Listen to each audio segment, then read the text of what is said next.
सतत पडणाऱ्या मुसळधार पावसाने जनजीवन विस्कळीत झाले आहे। त्यातूनच सोमवारी सकाळपासून वादळी वाऱ्यांनी आपला कहर दाखवण्यास सुरुवात केली आहे। शहरात वादळ सदृश्य परिस्थितीमुळे अनेक ठिकाणी झाडे पडण्याच्या घटना घडल्या आहेत, तर काही डोंगराळ भागात दरड कोसळण्याची शक्यता निर्माण झाली आहे। अशातच नागरिकांच्या सुरक्षेचा प्रश्न निर्माण झाला असून नगराध्यक्षा भावना घाणेकर या सर्व परिस्थितीचा आढावा घेत आहेत। तर असुरक्षित नागरिकांना स्थलांतरित देखील करण्यात येत आहे। अतिशय महत्त्वाच्या कामाखेरीज बाहेर पडू नका असे आवाहन नगराध्यक्षा घाणेकर यांनी नागरिकांना केले आहे। झाडं पडलेली आहेत, सगळीकडे प्रचंड वारा आहे, पाऊस आहे, पाणी कमी ठिकाणी साचलंय, त्याच्यासाठी उपाययोजना करतच आहोत। पण 4 वाजता हायटाईड आहे, सांगू शकत नाही काय होईल, परंतु नागरिकांना एवढंच आवाहन करेन की नागरिकांनी घरात थांबावं। मदत कार्य जेवढं शक्य आहे तेवढं आम्ही करण्याचा प्रयत्न करतो, पण निसर्गाच्या पुढे शेवट कोणाचाही चालत नाही, हे खरं आहे। त्या ठिकाणी आम्ही रस्त्यावर उतरून सातत्याने जे काय करता येईल ते करण्याचा प्रयत्न करत आहोत। 8 ते 10 झाडं पडली होती, आज खूप झाडं पडली, सांगू शकत नाही, मोजता येत नाही की झाडं त्या ठिकाणी पडलेली आहेत। आपण बघाल त्या ठिकाणी त्या ठिकाणी 3-4 घरं पडलेली आहेत, त्या ठिकाणी गोठा पडलेला आहे आणि त्या लोकांना आम्ही मराठी शाळेमध्ये शिफ्ट केलेलं आहे। डोंगराच्या पलीकडे एक मोठी दरड कोसळली होती, त्यांना सुद्धा खाली शिफ्ट होण्यासाठी सांगितलेलं आहे। डोंगराच्या भागामध्ये दरड कोसळण्याची मोठ्या प्रमाणात शक्यता असल्यामुळे तशा पद्धतीच्या सूचना नागरिकांना दिलेल्या आहेत, तसे पत्रही दिलेले आहेत। परंतु नागरिकांनी स्वतः सजग होऊन आत्ताची परिस्थिती ओळखून खाली शिफ्ट होऊन मराठी शाळेमध्ये आम्ही सोय केलेली आहे। तिथं जर जाता असता येत असेल तर तिथं जायला पाहिजे असं त्या ठिकाणी आम्ही सांगतो।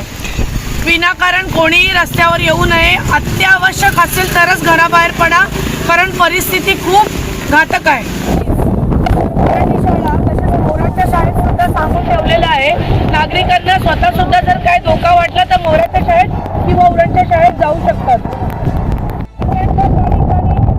झाडं पडलेली आहेत, सगळीकडे प्रचंड वारा आहे, पाऊस आहे, पाणी कमी ठिकाणी साचलंय, त्याच्यासाठी उपाययोजना करतच आहोत।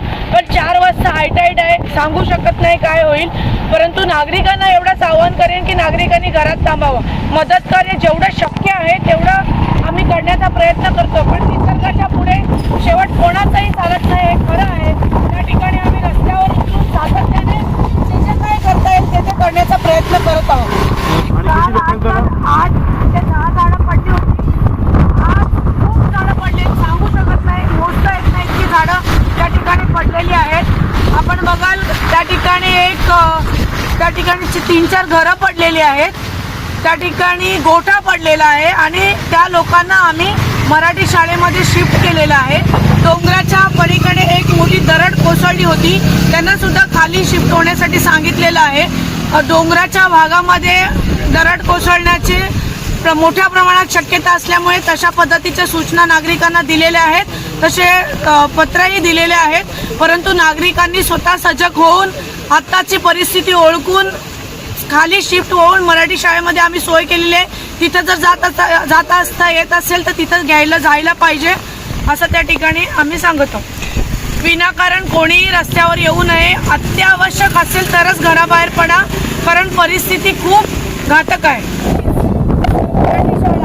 मोराच्या शाळेत सुद्धा सांगून ठेवलेलं आहे, नागरिकांना स्वतः सुद्धा जर काय धोका वाटला तर मोराच्या शाळेत किंवा उरणच्या शाळेत जाऊ शकतात।